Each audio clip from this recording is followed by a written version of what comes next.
ಇಡೀ ಫುಲ್ ಮೂವಿನೇ ಒಂದು ಕಡೆ ಆದರೆ ಆ ಬಸ್ ಸೀನ್ ಒಂದು ಕಡೆ. ಕಿಚ್ಚ ಸುದೀಪ್ ಅವರ ಏನು ಕ್ಯಾಮಿಯೋ ಗುರು. ಹೌದು, ನಾನು ಮಾತಾಡ್ತಿರೋದು KD ದಿ ಡೆವಿಲ್ ಮೂವಿ ಬಗ್ಗೆ. ಇದು KVN ಪ್ರೊಡಕ್ಷನ್ ಅವರು ಪ್ರೊಡಕ್ಷನ್ ಮಾಡಿ ದಿ ಶೋ ಮ್ಯಾನ್ ಪ್ರೇಮ್ ಅವರು ಡೈರೆಕ್ಟ್ ಮಾಡಿರೋ ಮೂವಿ. ಮಾರ್ಟಿನ್ ಮತ್ತು ಪೊಗ್ರೋಫ್ ಮೂವಿ ಫ್ಲಾಪ್ ಆದಮೇಲೆ ಧ್ರುವ ಸರ್ಜಾ ಅವರಿಗೆ ಕಮ್ಬ್ಯಾಕ್ ಆಗೋ ದೊಡ್ಡ ನಿರೀಕ್ಷೆಯಲ್ಲಿರೋ ಮೂವಿ.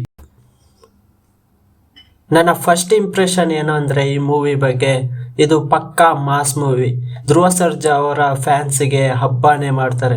ಅವರು ಮೊದಲೇ ಪ್ರೆಸ್ ಮೀಟ್ನಲ್ಲಿ ಹೇಳಿದರು, ನಾವು ಬನ್ನಿ ಹಬ್ಬನೇ ಮಾಡೋಣ, ಜಾತ್ರೆನೇ ಮಾಡೋಣ ಥಿಯೇಟ್ರಲ್ಲಿ ಅಂತ. ಆ ಥರನೇ ಮಾಡಿದ್ದಾರೆ ಪ್ರೇಮ್ ಅವರು.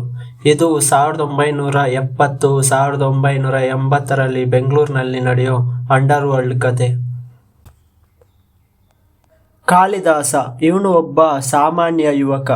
ಇವನು KD ಆಗಿ ಬದಲಾಗೋಕೆ ಏನು ಕಾರಣ, ಯಾವ ಪರಿಸ್ಥಿತಿ ಅವನ್ನ KD ಕಾಳಿದಾಸ ಮಾಡುತ್ತೆ ಅನ್ನೋದೇ ಈ ಮೂವಿನ ಪ್ಲಾಟ್. ಈ ಮೂವಿಲಿ ಧ್ರುವ ಸರ್ಜಾ ಅವರು ಸಖತ್ ಸ್ಟೈಲಿಶ್ ಆಗಿ ಕಾಣ್ತಾರೆ.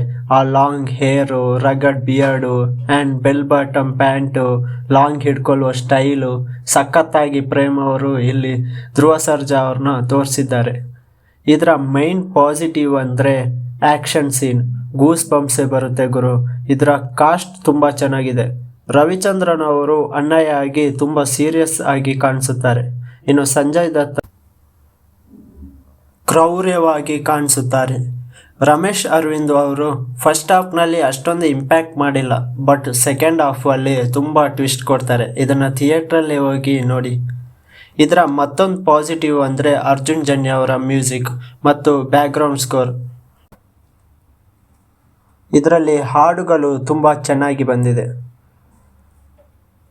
ನನಗಿಷ್ಟ ಆಗಿದ್ದು ಕಾಲಭೈರವನ ಎಂಟ್ರಿ. ಹೌದು, ಸುದೀಪ್ ಅವರು ಇಲ್ಲಿ ಕಾಲಭೈರವನಾಗಿ ಕಾಣಿಸಿಕೊಂಡಿದ್ದಾರೆ.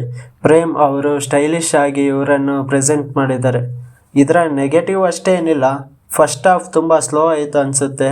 ಮತ್ತು ರೇಷ್ಮಾ ಮತ್ತು ಧ್ರುವ ಸರ್ಜಾ ಅವರ ಲವ್ ಸ್ಟೋರಿ ಅಷ್ಟೇ ನನಗೆ ಇಷ್ಟ ಆಗಿಲ್ಲ. ತುಂಬ ಲೌಡಾಗಿ ಆಯಿತು ಅನಿಸ್ತುತ್ತೆ. ಒಟ್ಟಾರೆ ಹೇಳೋದು ಅಂದರೆ ಇದು ಧ್ರುವ ಸರ್ಜಾ ಅವರಿಗೆ ಹಬ್ಬನೇ. ಇದನ್ನು ಥಿಯೇಟ್ರಲ್ಲೇ ಹೋಗಿ ನೋಡಿ, ಗುಡ್ ಫೀಲ್ ಬರುತ್ತೆ. ನನಗೆ ತುಂಬ ಇಷ್ಟ ಆಯಿತು.